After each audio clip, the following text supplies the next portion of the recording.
Miami played twice over the weekend, and with the roster not yet at full strength, some players took advantage of the opportunity to really stand out, specifically Tyler Herro and Jamal Cain. Has Herro taken the leap?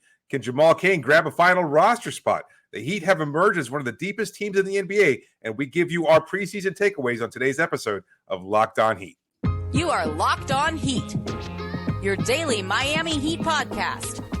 Part of the Locked On Podcast Network, your team every day.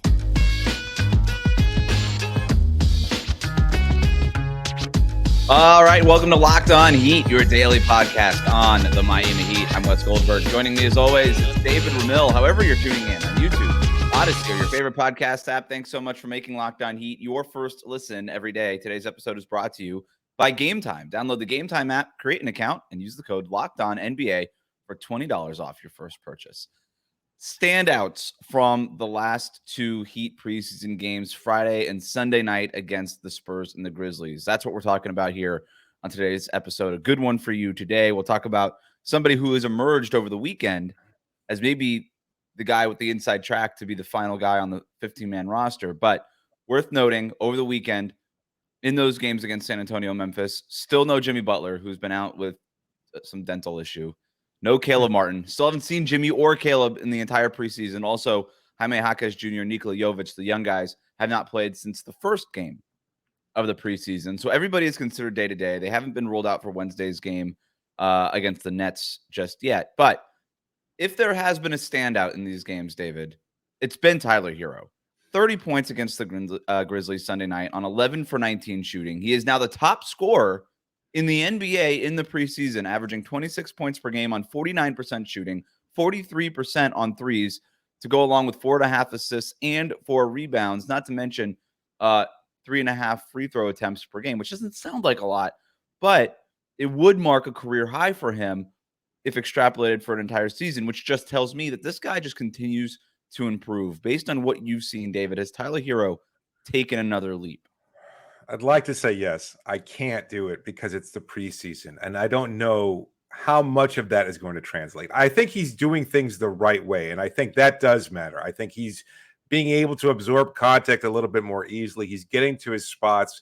I think we've seen some minor tweaks and evolution in the way he gets his buckets, but he's always been such a natural bucket getter. I don't know that it's ever been a question about whether or not he can score. It's just a matter of doing it consistently and even taking another leap in terms of being an even more aggressive and consistent scorer. And that's something that we're going to have to wait to see during the regular season when teams start keying in on him and recognizing, oh, this guy has a little chip on his shoulder this season, even more than he has over the past 3 years.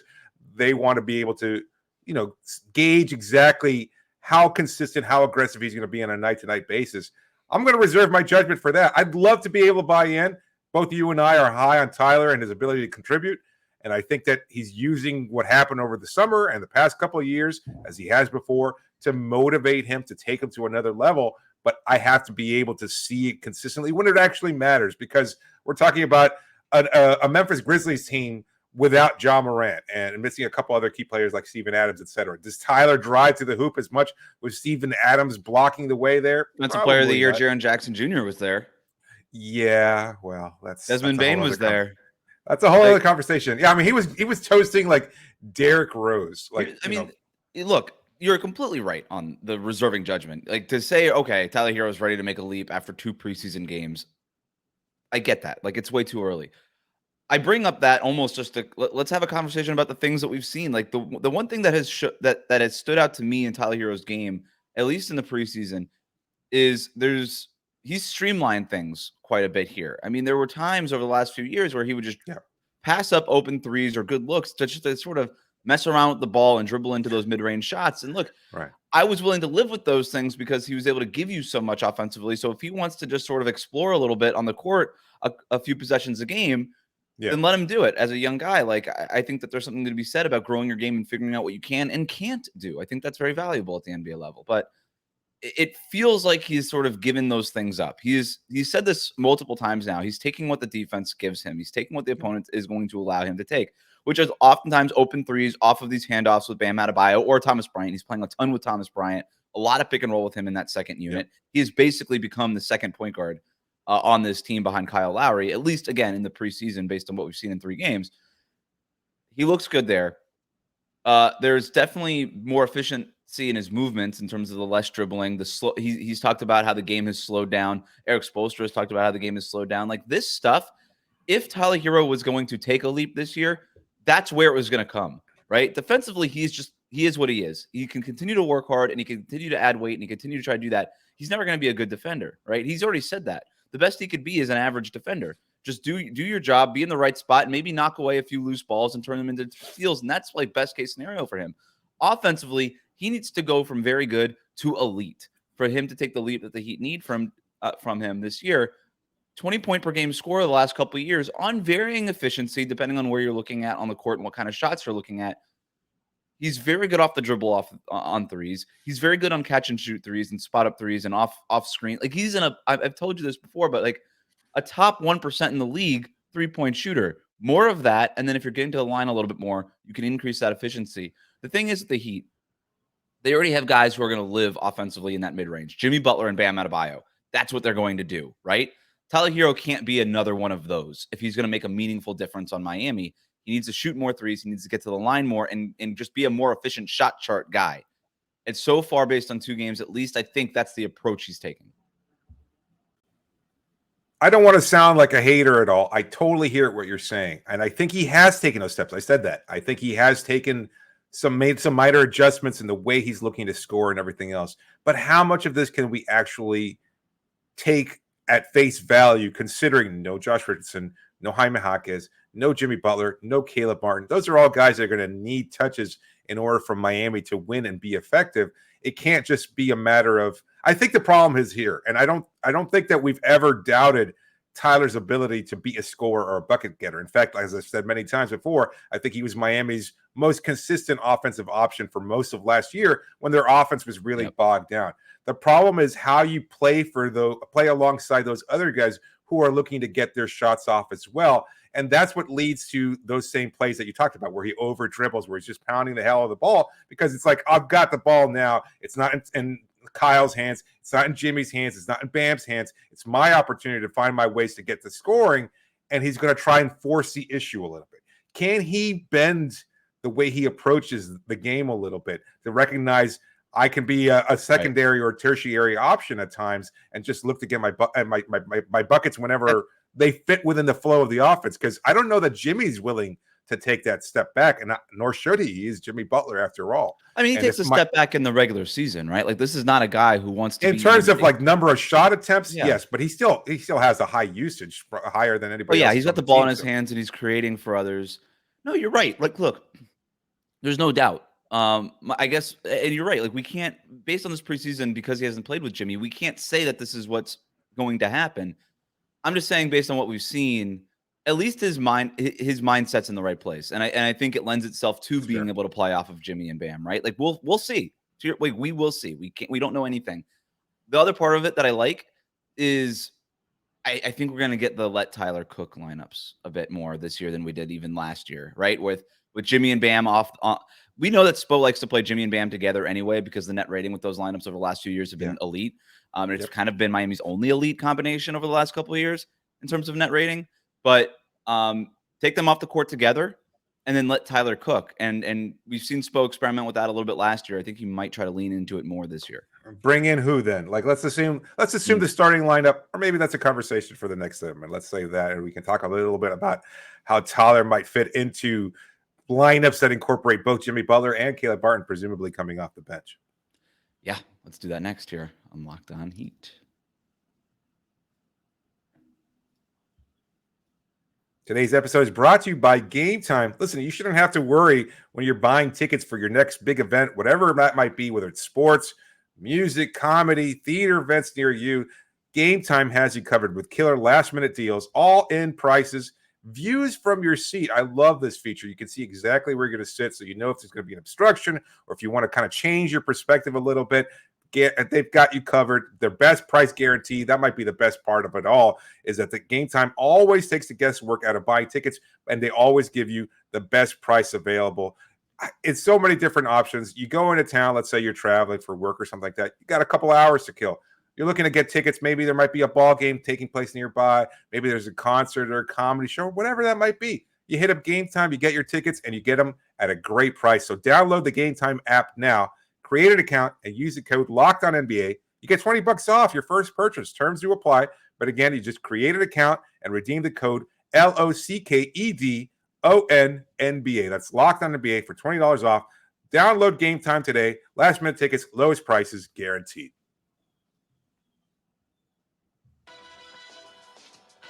Thanks for making Locked On Heat your first listen every day. Make sure you're subscribed on YouTube and on your favorite podcast app. We'll get to what Zach Lowe reported about Miami's attempt to trade for Bradley Beal here in a second. But to answer your question that we left off in the last segment, David, what that second unit looks like, if it's a starting lineup of Kyle Lowry or Josh Richardson at point guard, Tyler Herro, Jimmy Butler, Kevin Love, and Bam Adebayo, like I said, Tyler Herro's already played quite a bit with Thomas Bryant with that second unit in the preseason. I think we'll see that. I think Thomas Bryant is the backup center for now, right? I think there was an open competition between him and Orlando Robinson. Thomas Bryant seems to be the guy right now. I love lineups with Tyler Herro and some shooting, whether it's Duncan Robinson. They have hesitated to play Duncan and Tyler Herro against other starters in the past.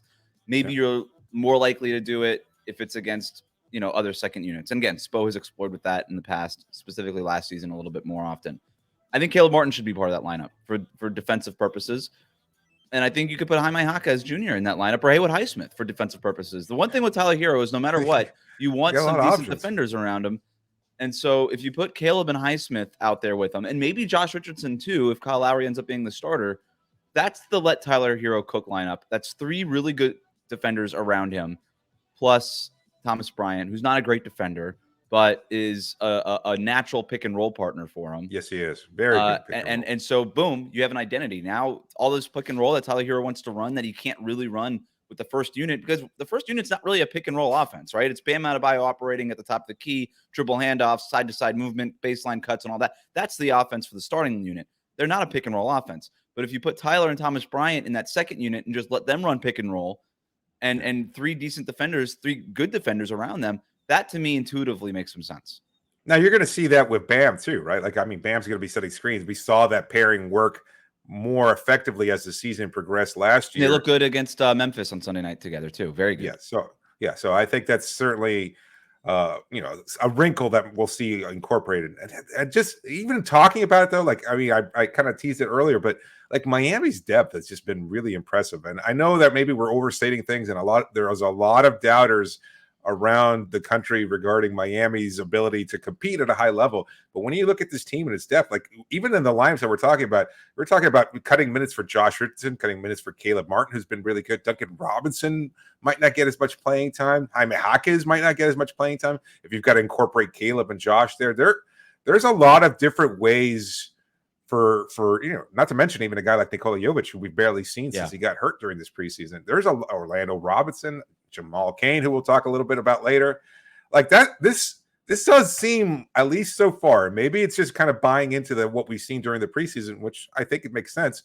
But this could be the deepest team that Miami's had in years. There are a lot of playable options, and maybe it's just a matter of Miami's best players aren't as top heavy as say Milwaukee or Boston. Yeah. But when you go 1 through 10, 1 through 11, maybe even 1 through 12, that's a lot of good playable options. I think there's 12 guys who kind of have to play a few minutes, right? And I don't know that have to play because they're among Miami's best players, but varying different things. You kind of want to see what Jovic and Jaquez can give you, even though they're young. Sure. I think Miami needs to figure out and explore that a little bit more in the regular season. But then that comes at a cost from maybe a guy like Haywood Highsmith, who the Heat have already developed for a couple of years. They've invested in this guy. They don't want to just sit him on the bench for an entire regular season either. So I think there's guys that they got to figure out, to your point. But to go back to Tyler Herro, because he's the guy that needs to take the leap. We could talk about the Haywood Highsmiths and the Jaquez as a rookie and all that stuff. If the Heat are going to make a leap as a team this year and get back to the conference finals and do the things that they want to do, Jimmy, you know what you're getting. You know what you're getting from Bam. It comes from Tyler Herro. He's the guy that has to make the biggest leap of all these guys that we're talking about in order for the Heat to surpass expectations, exceed expectations again. So we'll see what happens on that front. But let's move on to Zach Lowe who on a recent episode of the Low Post podcast explored some of the Heat's thinking this summer, including why they weren't more aggressive in trading for Bradley Beal. Here's what he said, quote, "I think that was a vote of confidence in Tyler Herro. From what I heard, the Heat looked at that situation and said, we don't think Bradley Beal, who's 7 years older than Tyler Herro, $30 million is $30 million better than Tyler Herro going forward. We just don't think the upgrade is worth it," end quote. What do you think about that, David? I'm 100% in agreement. I think we've made that point a number of times on this show. Like we've been consistent in that what you're getting from Tyler as a 23-year-old, as a young player who was still another level to reach, and presumably one that he might be taking this season and beyond that. Like, he's a very good player. Bradley Beal, no knock on him. He's very good, a little bit more consistent perhaps, but he's also had a lot more opportunity to be the man, the primary go-to bucket getter for those teams that haven't really been in playoff contention for a number of years. He had to play alongside John Wall, but he really hasn't had that complimentary star taking his usage away or kind of taking those opportunities from him. As far as their playing styles are concerned, a little bit different perhaps, but Tyler is a very, very good player. I don't think he's that far behind what we've seen from Bradley Beal over the course of his career to say, you know what, let's go all in on acquiring Bradley Beal. He was never the primary option or the best complementary star level player that Miami needs in order to take their next leap. I know a lot of people want to look to the finals and say Miami could have certainly used another bucket getter. They could have used Tyler Herro. They could have used Tyler Herro. Like he has been that bucket getter throughout his career. So I don't know that Bradley Beal and his limited playoff experience would necessarily have been a huge upgrade over what Tyler represents. Bradley Beal is a very good player. Yep. That's true. It's also true that his best basketball is probably behind him in terms of individual success. He's gonna have way more team success in Phoenix than he ever did in Washington. The bar's not very high. I understand the bar is pretty low when we're talking about that, but I think the Suns are gonna be really good, and I'm happy for Bradley Beal and what they got going on there. That's not really the issue. I mean, part of it is the issue that they think, okay, Bradley Beal, 7 years older, where his best individual basketball is probably behind him. Him playing next to a guy like Kevin Durant and certainly Devin Booker is very different than playing next to Jimmy and Bam, because KD and Booker are unto themselves primary offensive scorers. Bradley Beal doesn't have to be that anymore, right? For them. Yeah. Beal in Miami is a very different circumstance, right? I think it could have worked. Obviously, I think that would have been a very good team. But Beal in Miami has to be the number one scorer every single night. And I think he could have done that for a year, probably 2 years. But when you start to get to the outer edge of that contract, and he's going to be making $50-60 million almost at that point. He's already 30 years old. He's got that no trade clause that was basically had to come over in any kind of deal because he wasn't willing to waive it. There's a lot of things that go into that made Miami say, you know what? Instead of getting Beal at 30 with the no trade clause, with this contract, and kind of boxing ourselves into that trio of Beal, Butler, and Bam for the next 3 to 4 years, we would rather have Tyler Herro at 23 under a very reasonable $20 million contract and all the flexibility that comes along with it. And that flexibility ultimately put them in the running potentially for Damian Lillard, right? And so that's and by the way, when all this Beal stuff was happening in the beginning of the summer, you and I said, go after Bradley Beal, but not if it costs you Tyler Herro. If you're able to do like Kyle Lowry picks or Tyler Herro or something like give an offer. Because again, that no trade clause, we had no idea the market for Bradley Beal. We didn't know. We thought it was going to be very, very depressed. And so we said, don't trade Tyler for him, but if you can get him, because that's just more scoring and that's always helpful. So, you and I were always in alignment on this. We didn't expect that the Heat would be aggressively pushing for Bradley Beal because of how they view Tyler Herro and all the contract stuff that we were talking about. But I still think Tyler Herro on this contract at 23 years old has his best basketball in front of him. If he can sort of reach that point of being close to what Bradley Beal is now, then the Heat will look vindicated for not even getting aggressive in Bradley Beal in the first place, even though I already think they do based on, again, the context of everything here. And by the way, now, because they didn't make the Beal deal, because they didn't make the Damian Lillard trade, their powder is still dry. They could still sort of cobble together some things if somebody becomes available in the next 3 months before the NBA trade deadline also, right? And maybe that includes Tyler Herro, maybe it doesn't. And I think the Heat are going to be very much interested in seeing what it is that Tyler Herro can provide them, whether or not they need to make a trade in the first place at all, or if Tyler Herro even kind of bounces back in terms of and rebuilds that trade value that took such a hit over the summer. So Yeah, I mean, I can hear the naysayers in the background kind of saying, "Oh, they were willing to trade him. They were willing to trade him, for Damian Lillard." It's like that's Damian Lillard. Yeah, That's different. It's you don't trade apples for a slightly shinier, slightly better tasting apples, just slightly better. And that might be what Bradley Beal represents. It's if you're gonna get apples for like 85 pineapples and Damian Lillard or something along those lines. Yeah, that's a conversation that you have to have as a front office. They did their due diligence. I think they would have preferred to acquire Damian Lillard without trading Tyler Herro too. I think they would have liked to see what that lineup was possible. Obviously, that wasn't going to work out either way. So it's not to say that he's not a tradable asset, which I hate to use that terminology, but that's the reality of it. Mm-hmm. At the same time, it's in order to acquire such a significantly better or more complementary superstar that can help you take that next level much more clearly. And Tyler might wind up emerging as that next superstar anyway. One player did emerge over the weekend as the favorite to land the Heat's final roster spot. We'll tell you who it is after this. Today's episode is brought to you by Betterhelp.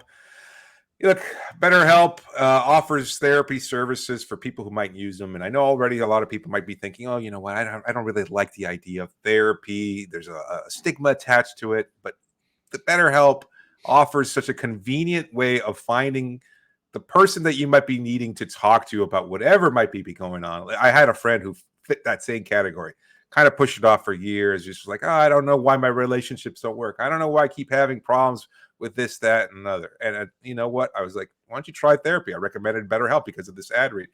He tried it. Find a therapist, super convenient. Wound up having a great conversation with that person. But at the same time, their schedules didn't match up perfectly. Went and found somebody else, perfect fit.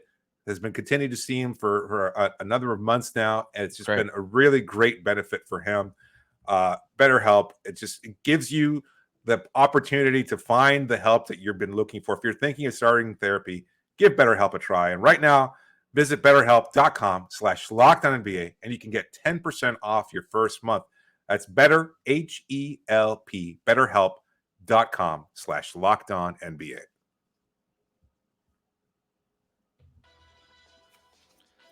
Thanks for making Locked On Heat your first listen every day. Make sure you're subscribed on YouTube and on your favorite podcast app. So with so many guys out the last couple of preseason games, it did give opportunities to some of the younger guys to show out, step up a little bit, especially the two-way guys.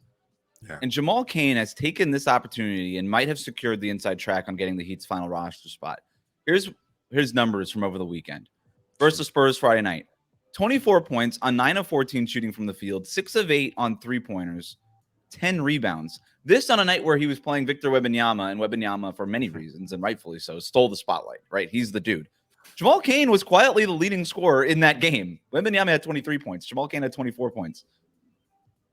Sunday against Memphis, 14 points on 6 of 9 shooting from the field, 1 of 2 on three-pointers, 7 rebounds, and a steal. Defensively, in all 3 games, he went scoreless in the season opener, preseason opener against Charlotte, but played really well defensively, especially in that fourth quarter. That fourth quarter comeback that they had in that first game. That's right. Jamal Cain, man, like you and I wondered if he would even make the roster. What a difference a week makes. Yeah, it was a pretty quiet training camp for him, and then all of a sudden, he's just gotten his opportunities and he's made the most of it. Like that's the beauty of the NBA. You get a chance. And then all of a sudden you can leapfrog other people that seem like they had an inside track where all of a sudden none exists. You look at the level of depth that there is at that wing spot, and I'm not really sure where Jamal Cain even fits in. Yeah. But when the roster is healthy. But we do know this. Jimmy Butler is going to miss at least 20 games this year. So you're already down one wing. Who knows what other injuries might occur? You can never have too many wings on your roster. RJ Hampton has been out with like a knee or a hamstring or something. Hamstring, yeah. A hamstring for the last couple games. So he hasn't really had a chance to make much of an impact, even though he's the other guy in the two-way contract. And then the last guy in the two-way contract is Drew Smith, who you and I thought probably had the inside track before the preseason started based on not only what we heard in training camp, because every time you talk to anybody, he was like, hey, this guy is one of the standouts during camp at FAU. But yeah, David, to your point, positional need. There's not a whole lot of depth. I mean, it's Kyle Lowry, and that's it in terms of traditional point guards on this roster. And even though Drew Smith is not a traditional point guard in that sense, that's probably the position he most projects to be able to play at the NBA level. So he thought, okay, more ball handling. You want some depth. He's probably the guy that gets promoted to the 15-man roster. Just to recap really quick for anybody that doesn't know, Miami has 13 guys under contract right now. They have 3 guys on the 2 ways: Drew Smith, Jamal Cain, and RJ Hampton. More than likely, they're probably going to promote one of those guys from the 2-way to the regular roster and then put Cole Swider onto one of those 2 ways. That's what we anticipate to happen right now. Although Cole Swider should be mentioned, like, could also get one of these 15-man roster spots, and then you can just leave the 2 ways alone. That's also an option. But based on what we've seen with Jamal Cain, specifically over these last 2 games over the weekend, David, the depth, all that stuff, like, forget it. Like, he's been the best player out of that entire group. I think now he's probably got to be considered the favorite to earn that 15-man roster spot. Yeah, I'm just trying to think from Spo's perspective. Like, what is it that they're looking for in terms of who they promote? Is it the guy who provides the most, and that's what Jamal has done, or is it somebody like Drew who fits the positional need, or is it somebody that has like a skill that you'll absolutely need over the course of the season, shooting, and that's what Cole provides? Although, hey, the way Cain's been shooting the ball, and I must say, like, the way he's taking those shots effortlessly from distance, comfortably. We've talked a number of times. I'm trying to recall if he was the player who we spoke to on Media Day who talked about making those quick decisions. Actually, I think it was Orlando Highsmith, but we were seeing with Jamal too, like getting the shot, the opportunity, no hesitation, letting it fly, and nailing these shots, like contested, wide open, you name it. Confident out there. Like, really comfortable offensively. I think the Heat have put a lot of work into Jamal Cain too, and I think that's got to be part of it as well, right? If you consider him against Drew Smith, who they've put work into as well, but not as much as Jamal Cain over the last year. He spent basically the entire year on the 2-way. Drew Smith went up and down and played a few games for Brooklyn and stuff like that. And then RJ Hampton's obviously new to the program. I think they also want to reward the guy that's put the work in and done these things. And Jamal Cain, if you promote him, that's also insurance in case, for whatever reason, Jaime Jaquez isn't ready to contribute as a rookie. It's insurance in case Haywood Highsmith, if that 3-pointer never really turns the corner. As much work as he put, and he's looked good. He's looked good. He has. I'm just saying, like, it's insurance in case one of those guys isn't really ready to step up. And again, if you face injuries, I think they want wings there. Jamal Cain is not much of a ball handler. He's not going to really provide anything in that concern. But I just think that with these guys, there's a temptation to overthink it. If Jamal Cain has just been head over heels better than the other 2, than everybody else that's sort of in the running, it just makes sense to promote him and then figure it out later. I suppose the other option would be, okay, look for outside help, right? There's been some noise on the Goran Dragic, John Wall, and I shouldn't say noise. There's been like some wondering on Heat Twitter and Heat message boards, like, hey, should they go get these guys? You and I have already sort of debated that back and forth for a lot of reasons.